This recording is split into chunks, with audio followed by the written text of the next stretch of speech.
Hello बच्चों, मेरा नाम आदिल खान, कैटलाइजर्स इंस्टीट्यूट कोटा फिजिक्स पढ़ाता हूं मैं।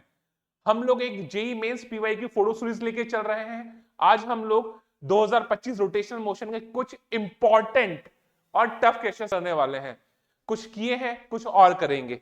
जल्दी से बिना टाइम वेस्ट किए हुए सवाल करते हैं। बट प्लीज चैनल को सब्सक्राइब कीजिए, वीडियो को लाइक कीजिए, शेयर कीजिए। Thank you. सवाल करते हैं, ध्यान दीजिए। सवाल क्या कह रहा है? सवाल कह रहा है the position vectors of two 1 kg particles A and B are given by R A vector this, R B vector is this. दिया हुआ है, गिवन है, दिया हुआ है, समझ में आ रहा है मुझे। यहाँ पे अल्फा 1 अल्फा 2 अल्फा 3 है, यहाँ पे बीटा 1 बीटा 2 बीटा 3 है। अल्फा 1 अल्फा 2 अल्फा 3 की वैल्यू दी हुई है, बीटा 1 बीटा 2 बीटा 3 की वैल्यू दी हुई है। ठीक है, यहाँ पे अल्फा 2 जो है वो 3 nm है, 3 मीटर। ठीक है, और यहाँ पे जो बीटा 3 है वो 4p मीटर पर सेकंड है। तो बेसिकली n और p जो है वो दो मेरे लिए अननोन है। n और p जो है वो दो मेरे लिए अननोन है। ठीक है, where t is time, n and p are the constants। आपको बोला है एक सेकंड पर a का वेलोसिटी और b का वेलोसिटी का मैग्नीट्यूड जो है वो इक्वल है। बहुत बात समझ में आ गई। a and velocity va vector and vb vector of the particles are orthogonal। a की वेलोसिटी और b की velocity t is equal to 1 second पर क्या है? परपेंडिकुलर भी है। तो यार ये सवाल टफ नहीं है, बट इसमें मजदूरी करवाई है, पेन घिसना पड़ेगा। सवाल टफ नहीं है, मैं ऐसा नहीं बोलूंगा बहुत ज्यादा कॉन्सेप्चुअली बहुत हार्ड क्वेश्चन, ऐसा नहीं है। हम लोग को बस पेन घिसना पड़ेगा। यहाँ पे क्या बोल रहा है? Velocity of A vector velocity of B vector जो है 1 सेकंड पर परपेंडिकुलर है। ठीक है, आपको बोला है एक सेकंड पर magnitude of angular momentum of particle A with respect to position of B is root over L. आपको एल का वैल्यू फाइंड करना है। ठीक है, अल्फा और बीटा की वैल्यू रख दी मैंने, तो मेरे पास पोजीशन वेक्टर ए का आ गया और बी का आ गया। आगे बात समझ में? तो यहीं से मैं वेलोसिटीज निकाल लेता हूं सबसे पहले।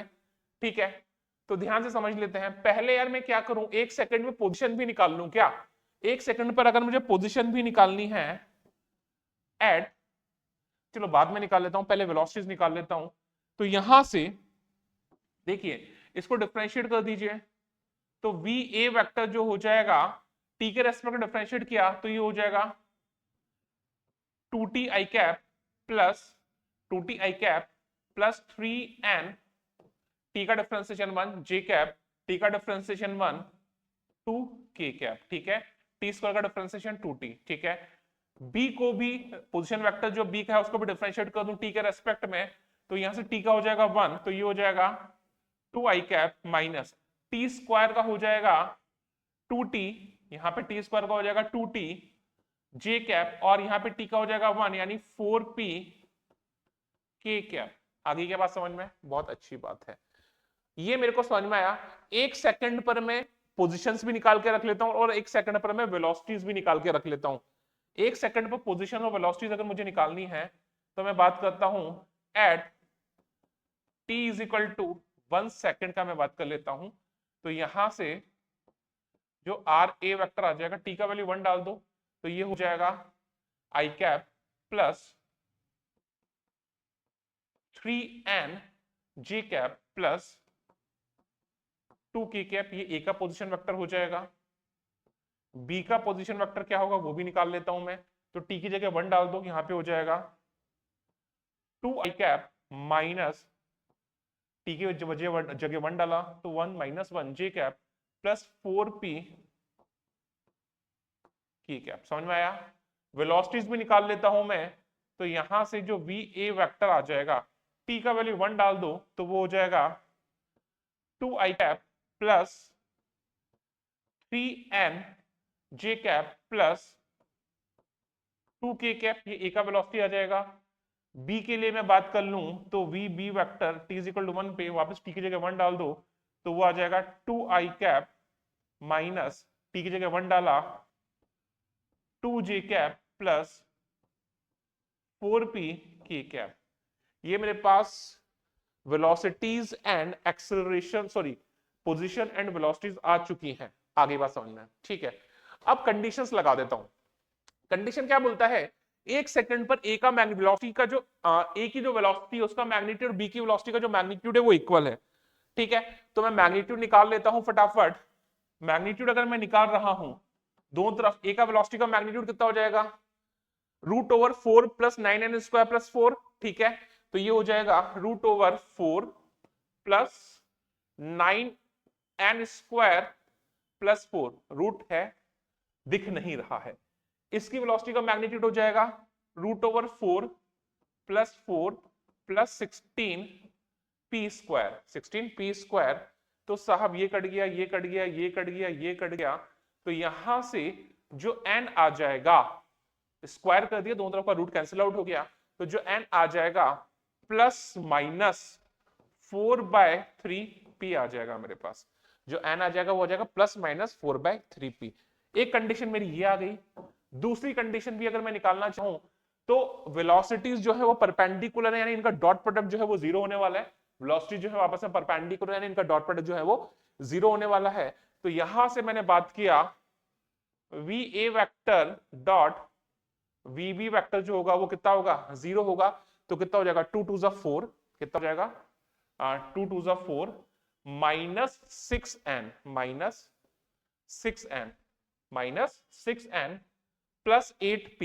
Plus 8p is what, zero. बात समझ में आ गई क्या? ठीक है। अब यहां से n का वैल्यूज रख दूं तो मेरे पास n आ जाएगा और p आ जाएगा। n का वैल्यू मैंने 4/3 रखा है, यहां पर n का वैल्यू मैंने यहां से 4/3 रखा। This is the equation 1 and this is the equation 2, ठीक है साहब। तो ध्यान से समझ लेते हैं इस चीज को। देखिए, तो ये हो जाएगा 4 - 6, n का वैल्यू कितना रखा 4/3p plus 8p is what, zero. अरे ये n का वैल्यू 4/3p है, तो n का वैल्यू 4/3p रख दिया मैंने। तो यहां से कितनी बार कट गया ये, ठीक है, यानी -8p प्लस 8p, तो 4 इज इक्वल टू कितना आ गया, जीरो, जो कि पॉसिबल नहीं है, जो कि पॉसिबल नहीं है। माइनस वाली वैल्यू रखता हूं इसलिए। तो यहीं से मैं वापस से बात करता हूं, तो ये हो जाएगा 4 - 6n, n की जगह रख दिया मैंने -4/3p plus 8p is what, zero, ठीक है। तो ये कैंसिल आउट हो गया, ये हो गया, ठीक है, दो बार, यानी हो जाएगा 4 प्लस, ये हो जाएगा minus minus plus 8p plus 8p 16p is what, zero. तो जो p का जो वैल्यू आ गया वो आ गया -1/4। p का वैल्यू कितना आ गया, -1/4। p का वैल्यू आ गया -1/4, ठीक है, p का वैल्यू आ गया -1/4। यहां से जो n था वो कितना था, -4/3। p का वैल्यू आ गया -1/4। तो यहां से जो n है उसका वैल्यू आ गया 1/3। n का वैल्यू कितना आ गया, 1/3। समझ में आई बात ये? चलिए अब आगे चलते हैं, आगे देखते हैं क्या करना है। चलिए, तो मेरे पास n आ गया, मेरे पास p आ गया, वैल्यूज डालना स्टार्ट करता हूं। वैल्यूज अगर मैं डालता हूं तो देखिए यहां पे n है, n का वैल्यू मैंने डाला 1/3, n का वैल्यू कितना डाला मैंने 1/3, तो ये कितना हो जाएगा, ये जी कैप रह जाएगा, ठीक है। p का वैल्यू -1/4, p का वैल्यू -1/4 यहां पे डाला मैंने, तो यहां पर ये और यहां पर क्या हो जाएगा आपका, माइनस हो जाएगा, यहां पर आपका हो जाएगा माइनस, ठीक है, ओके, ठीक है। वापस से बात करते हैं, n का वैल्यू 1/3 डाला मैंने, n का वैल्यू 1/3 डाला, तो ये कैंसिल आउट, ये जे कैप रह गया ओनली, ठीक है, बहुत अच्छी बात। p का वैल्यू -1/4 डाल दो यहाँ पे, p का वैल्यू -1/4 डाल दिया मैंने, तो यहां पर ये जो चीज है वो माइनस रह जाएगी। तो ये मेरे पास 1 सेकंड पर वेलोसिटीज आ गई, 1 सेकंड पर मेरे पास पोजीशंस आ गई। अब उसने क्या, मुझे चाहिए angular momentum of particle A, angular momentum of particle A with respect to the position of B, with respect to the position of B, यानी मुझे बी ए वेक्टर चाहिए, यानी मुझे क्या चाहिए, B A vector with respect to B बोला है ना इसने, तो मुझे चाहिए R B A vector which is what, R A vector minus R B vector. तो यहां से जो मेरा आर बी ए वेक्टर हो जाएगा, आर ए वेक्टर, ये रहा R A vector minus R B vector हो जाएगा 1 - 2, यानी minus I cap 1 minus of -1, यानी plus 2 J cap 2 minus of -1 plus 3 K cap, ये हो जाएगा मेरा। Minus I cap plus 2j cap plus 3k cap, minus I cap plus 2j cap plus 3k cap. मेरे को चाहिए L vector, तो जो एल वेक्टर हो जाएगा वो हो जाएगा P A vector, A vector का लीनियर मोमेंटम यानी m into V A vector, mass तो 1 है ही सही, वी ए वेक्टर मुझे पता ही है कितना है 2 आई कैप, ये रहा 2 I cap plus 2j cap plus 2 I cap plus 2j cap plus 2 I cap plus j cap plus 2k cap.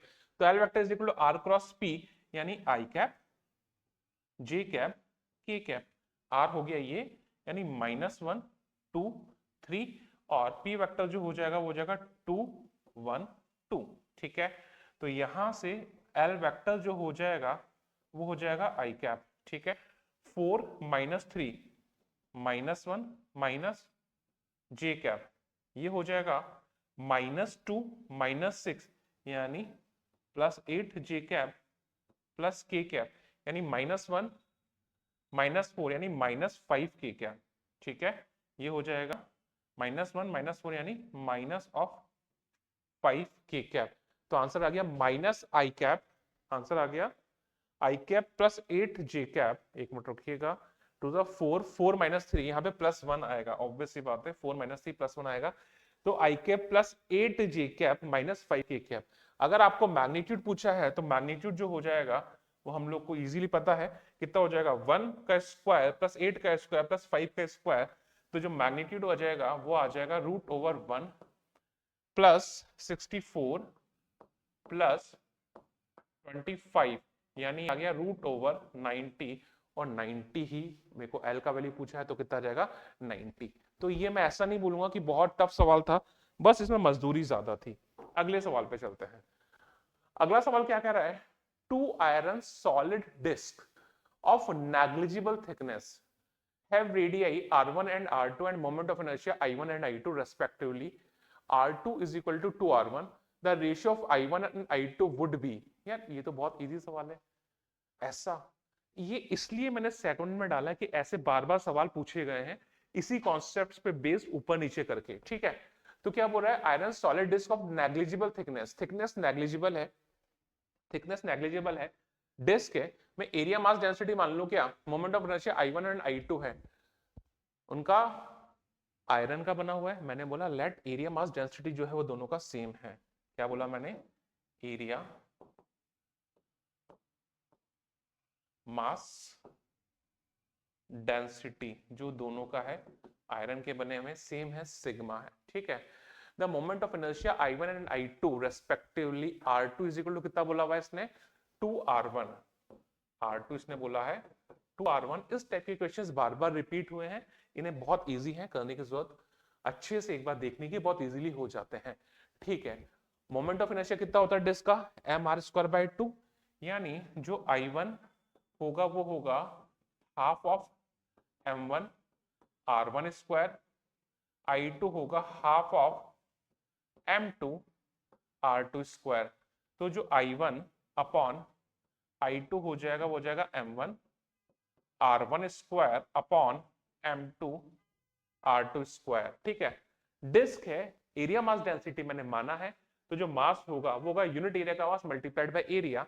तो यहां से ये जो आ जाएगा m1 हो जाएगा sigma into pi r1 square multiplied by r1 square, नीचे वाला का हो जाएगा यूनिट एरिया का मास मल्टीप्लाइड बाय उसका एरिया, यानी sigma into pi r2 square into r2 square, cancel cancel cancel cancel, यानी i1 अपॉन i2 जो हो जाएगा वो हो जाएगा r1 अपॉन r2 की पावर 4, ठीक है।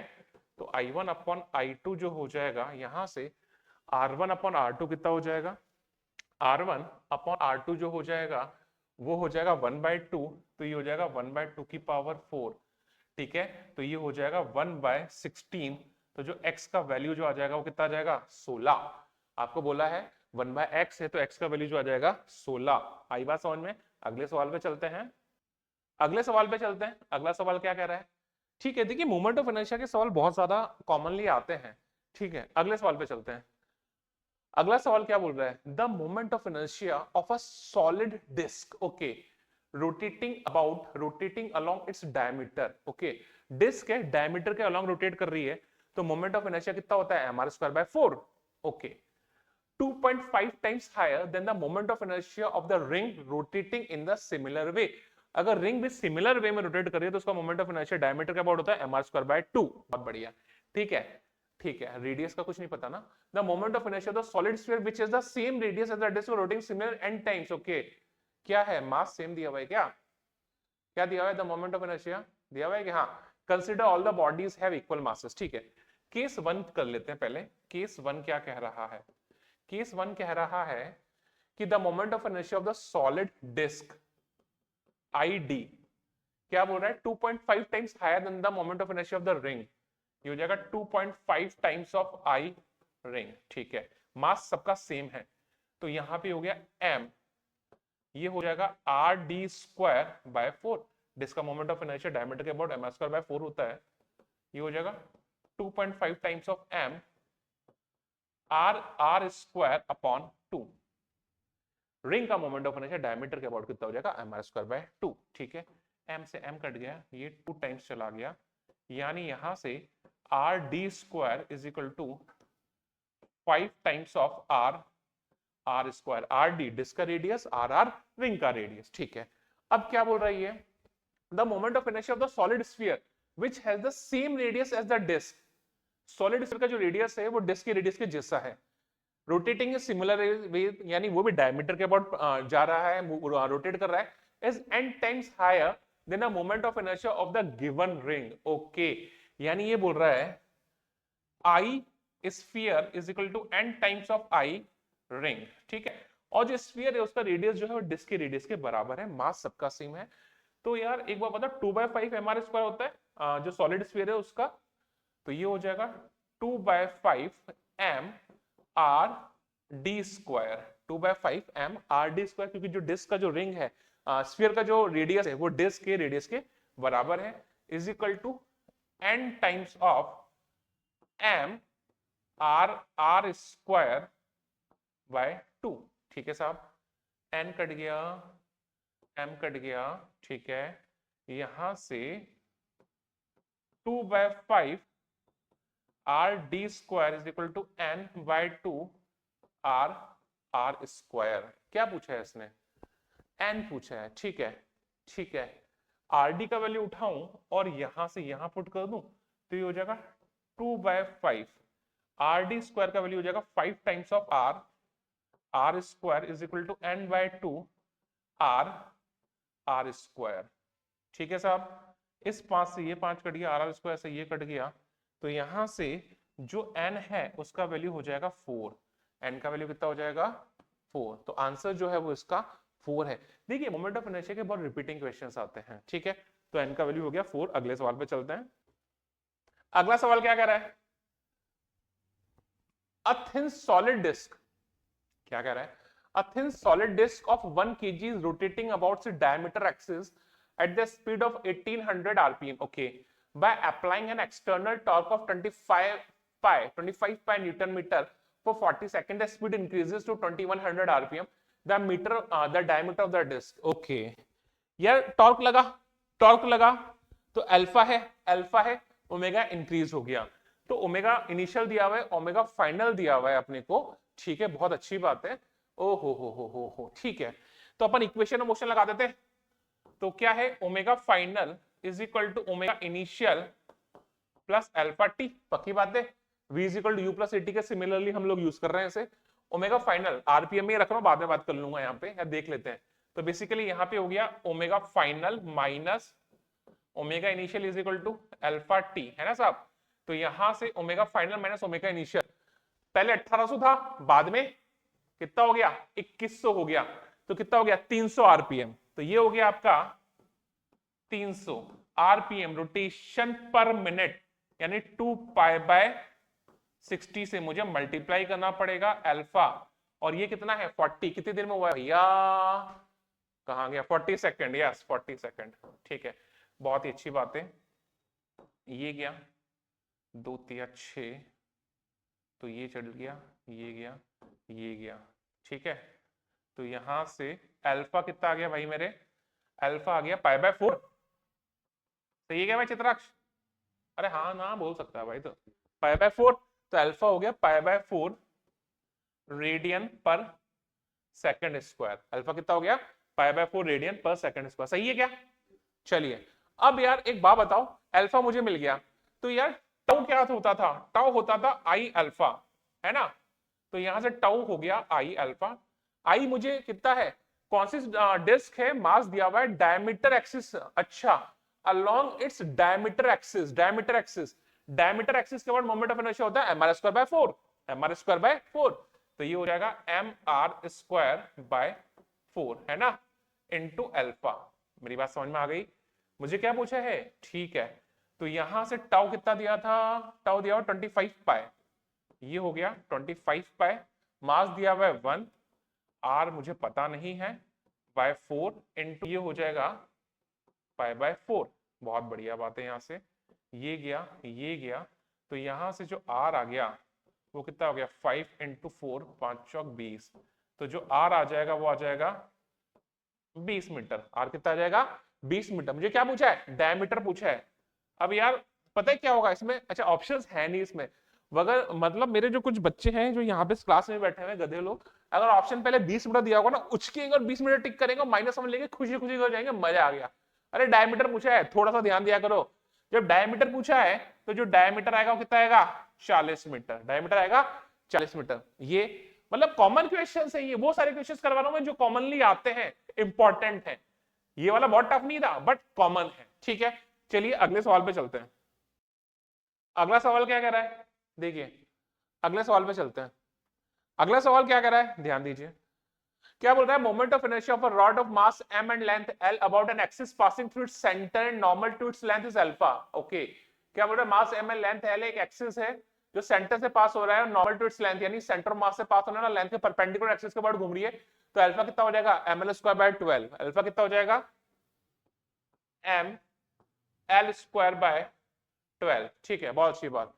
Now the rod is cut into two equal parts and these parts are joined symmetrically to form a cross shape. Okay, इन्होंने शेप क्रॉस शेप बना दिया और लेंथ आधा आधा हो गया है ना भाई साहब, यानी एक ऐसा हो गया होगा और एक ऐसा हो गया होगा, है ना सब। इसका मास भी m/2 और लेंथ भी कितना हो जाएगा? l/2। इसका मास भी m/2 गया और लेंथ कितना हो गया? l/2।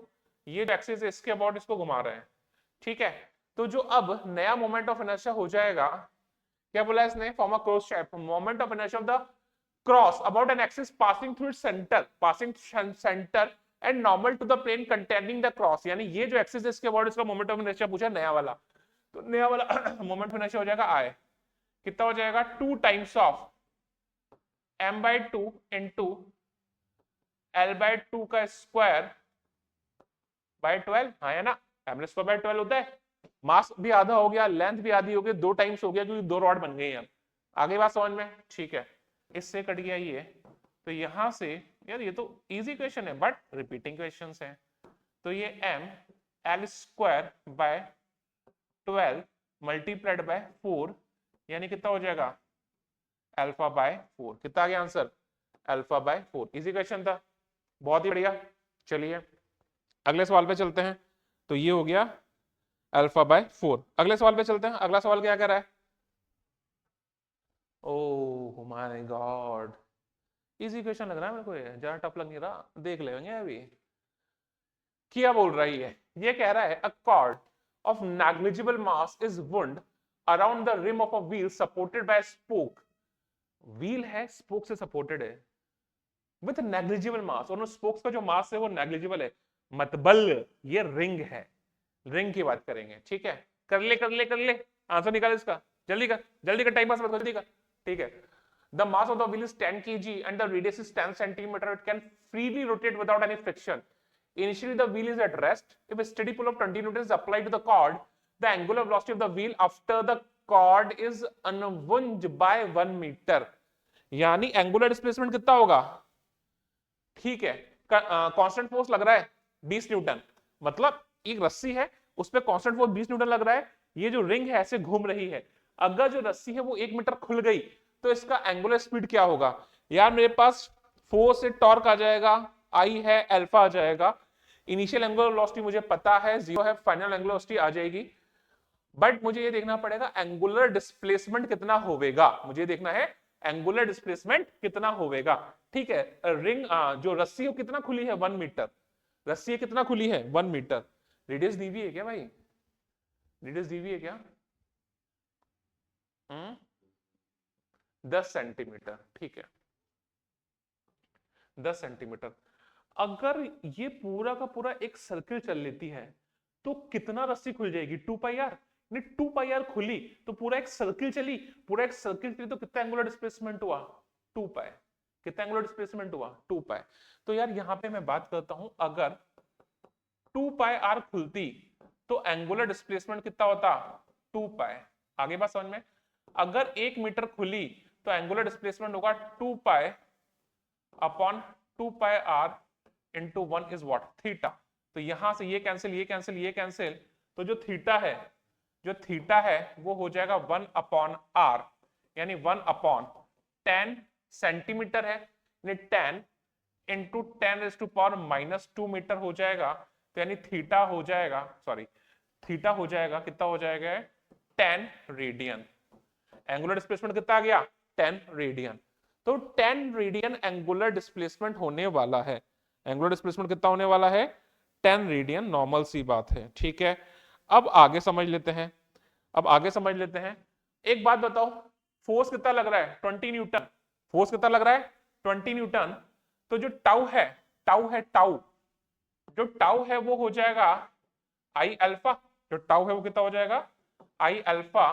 तो जो अल्फा हो जाएगा वो हो जाएगा टाउ अपॉन आई। तो यहां से जो अल्फा हो जाएगा टाउ, देखो 20 न्यूटन फोर्स ऐसा लग रहा है, आर्म लेंथ कितनी हो जाएगी आर, आर्म लेंथ कितनी हो जाएगी आर।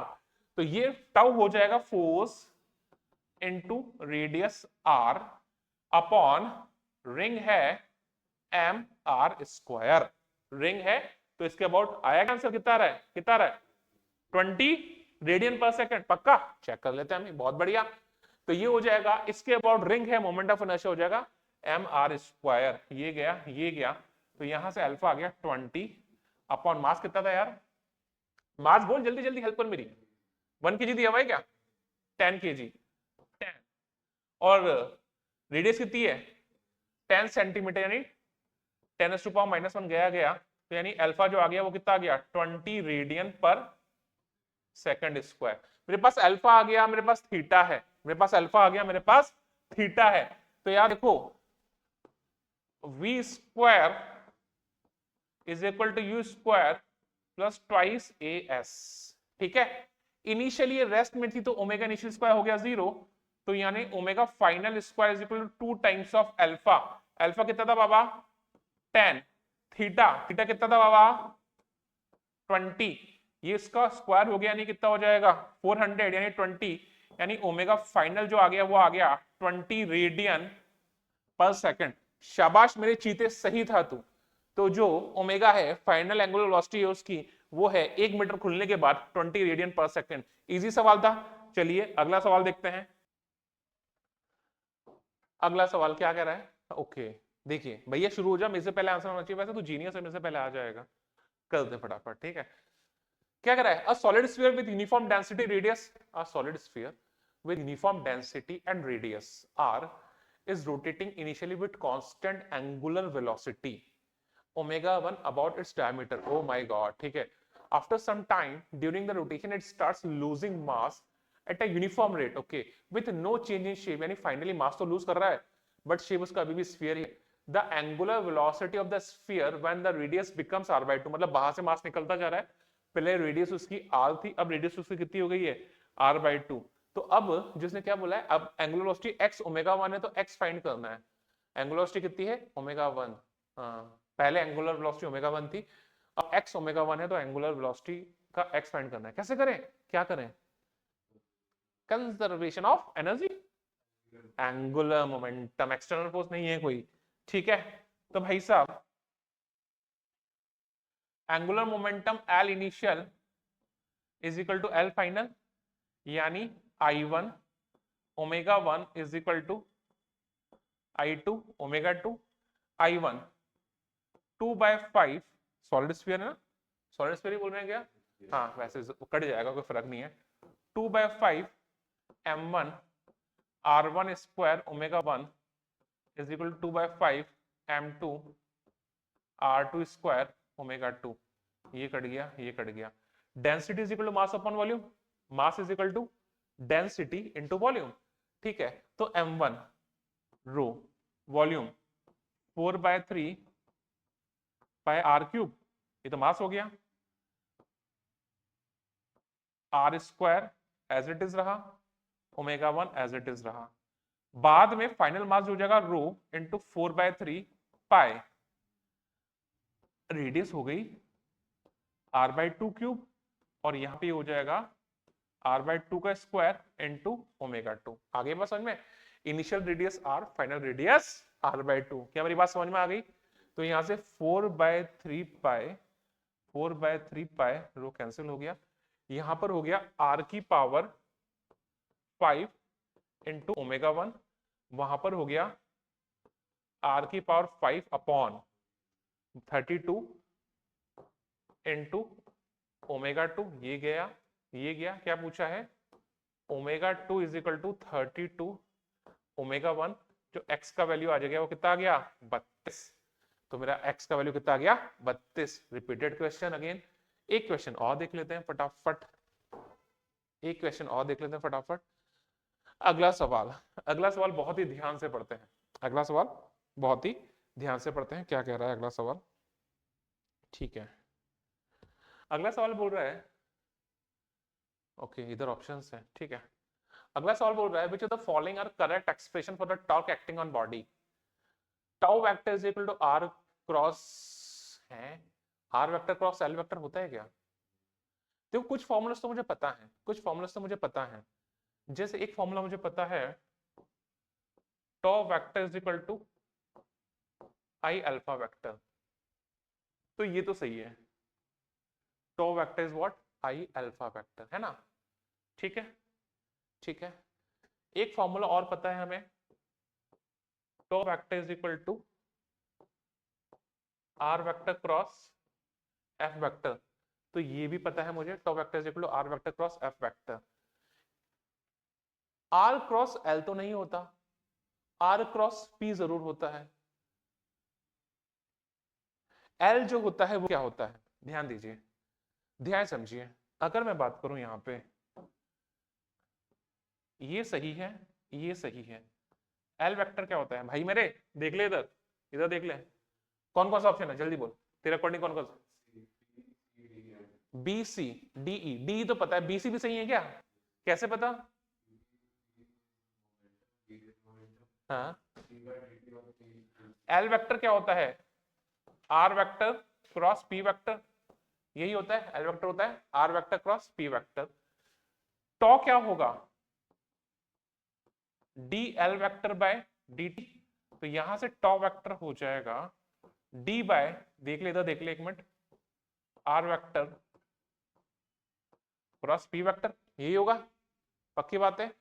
अगर दोनों ही वैरी कर रहे हैं तो यू इंटू भी लगा दूं, तो आर वेक्टर को मैंने बाहर लिया, तो ये हो जाएगा DP vector by dt plus p vector को मैंने बाहर लिया, r वेक्टर को लिया, ठीक है, ठीक है।